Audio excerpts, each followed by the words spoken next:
Hi everybody, and welcome to our module on respiratory acid-base disorders. In the video on acid-base principles, I talk about the 4 types of acid-base disorders, and in this video we're going to focus on the first two, respiratory alkalosis and respiratory acidosis.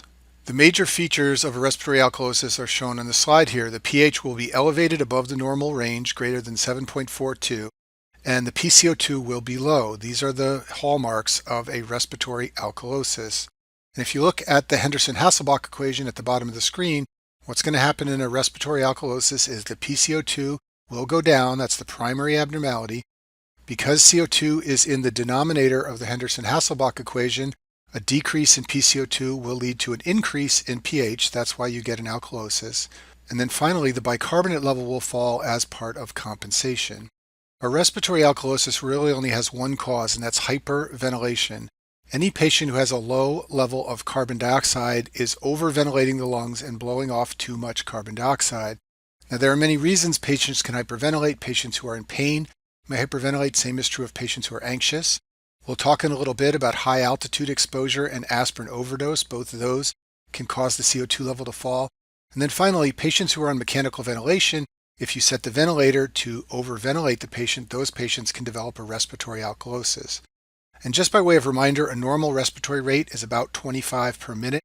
So patients who are breathing faster than that at rates like 30 and 40, these patients can develop respiratory alkalosis. Let's talk about how high altitude exposure can cause a respiratory alkalosis. So if you go to places on the globe where the altitude is high, the atmospheric pressure gets low. So for example, at sea level, the atmospheric pressure, as you may know, is 760.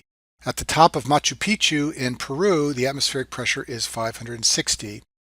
Because the pressure is lower at high altitude, that leads to a lower partial pressure of oxygen. So for example, let's imagine that we have an alveoli in the lungs here, and blood is going past it to pick up oxygen. Partial pressure of oxygen in that alveoli at sea level is 100. But if you go up to the top of Machu Picchu, that level falls to 75. What this means is that even if your lungs work perfectly and you have no problems with gas exchange, the best PaO2 you can achieve in your arteries is 75 because you can't get higher than what is out there in the atmosphere. The primary problem, therefore, at high altitude is that patients develop hypoxia. They have low levels of PaO2 because of the low partial pressure of oxygen at high altitude, and this leads to a response of hyperventilation. And as I said before, hyperventilation always leads to low PCO2, and this leads to a respiratory alkalosis and a rise in the pH. And I've summarized on this table here some of the most important respiratory and acid-base parameters and how they change when a person ascends to high altitude. So the PO2 in the alveoli and the arteries decreases, as we said, the respiratory rate increases, carbon dioxide level falls, and the pH increases, causing an alkalosis. You know all the things in this table. You can answer lots of step 1 questions about whether or not certain parameters go up, down, or don't change with high altitude. Once you've been living at high altitude for a while, your body will begin to acclimate, and there are 2 important components to how the body acclimates to high altitude. The first one involves the kidneys. After about 1 or 2 days, the kidneys start to excrete bicarbonate. This is a response to the respiratory alkalosis. This causes the pH to fall back towards the normal range. And some people who climb mountains frequently, like mountain climbers, will take the drug acetazolamide to increase bicarbonate excretion. I talk about acetazolamide in the renal video on diuretics, but it is a carbonic anhydrase inhibitor, and it causes the kidneys to excrete bicarb, and this helps the pH to fall back to normal even more quickly than would normally occur. The second way that the body acclimates is through the red cells. Red cells begin to synthesize a substance called 2,3-bisphosphoglycerate, and this causes oxygen to be unloaded from hemoglobin, and I talk about this in detail in the pulmonary video on hemoglobin. Moving on, let's talk about what happens to patients who overdose on aspirin.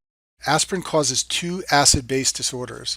Shortly after you take aspirin, patients develop a respiratory alkalosis.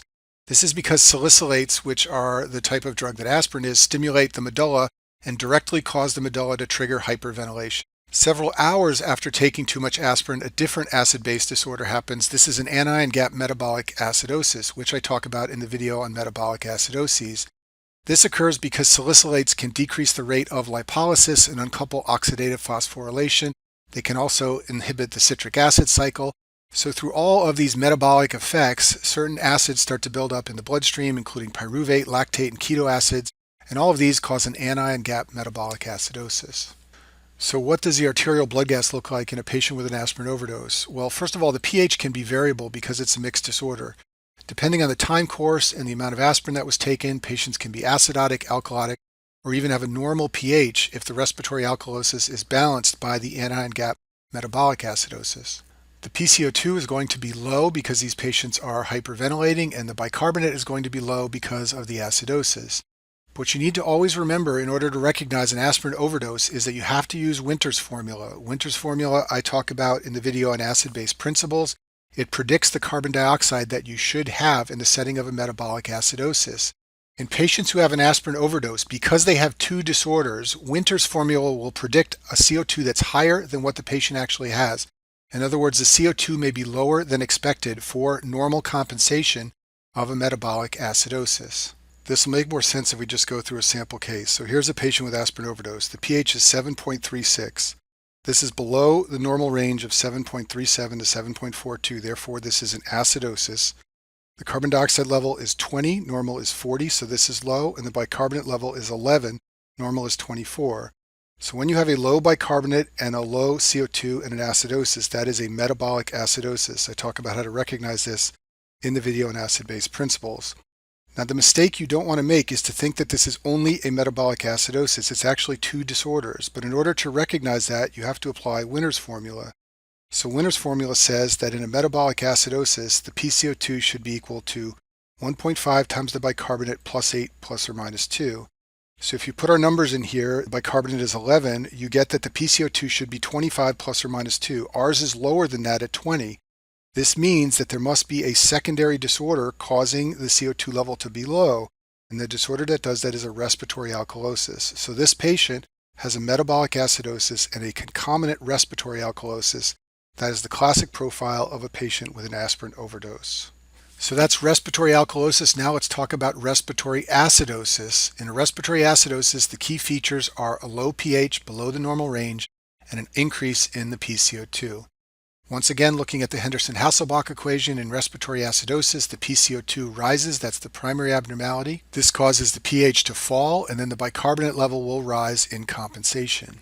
Just like respiratory alkalosis really only has one cause, respiratory acidosis also really only has one cause, and that's hypoventilation. There are many reasons why patients may hypoventilate. Some patients have a decreased respiratory drive from the central nervous system.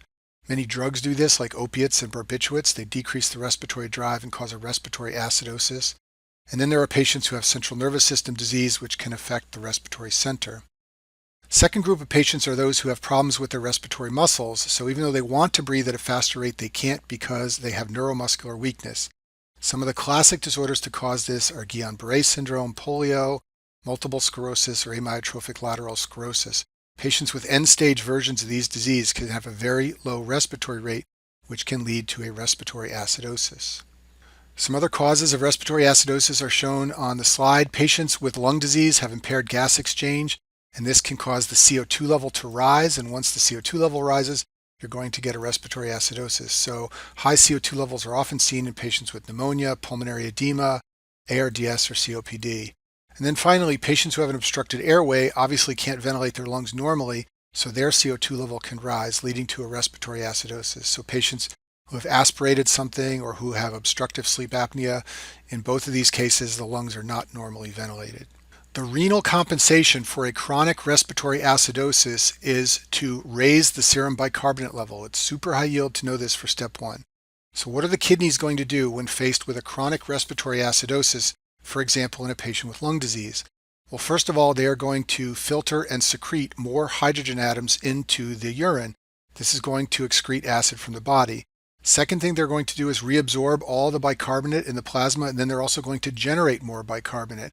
What this means is that patients who chronically retain carbon dioxide, for example, patients with COPD, always have a high CO2 level in their bloodstream because they have lung disease. That chronically increased PCO2 level causes a chronic respiratory acidosis, and the compensation is an increased bicarbonate level. So patients who come to my clinic who have COPD, I don't often order an arterial blood gas to measure their CO2. But I do often check their bicarbonate because it's part of the standard chemistries that we assess. And the bicarbonate level is always high, and that's because it's the renal compensation for their chronic respiratory acidosis related to lung disease. And I'll finish with this slide and talk about acute hypercapnia. So hypercapnia can cause altered mental status by affecting the central nervous system. So patients who develop a respiratory illness and acutely raise their CO2 level can develop anxiety and headaches, and if it gets bad, they can become delirious or even go into a coma. So in a patient with lung disease who suddenly becomes confused or poorly responsive, one of the things you always want to think about is that they may be retaining carbon dioxide, and they may need to be placed on mechanical ventilation until whatever is causing their carbon dioxide level to be high has resolved. And these are the effects of acute hypercapnia. And that concludes our video on respiratory acid-base disorders.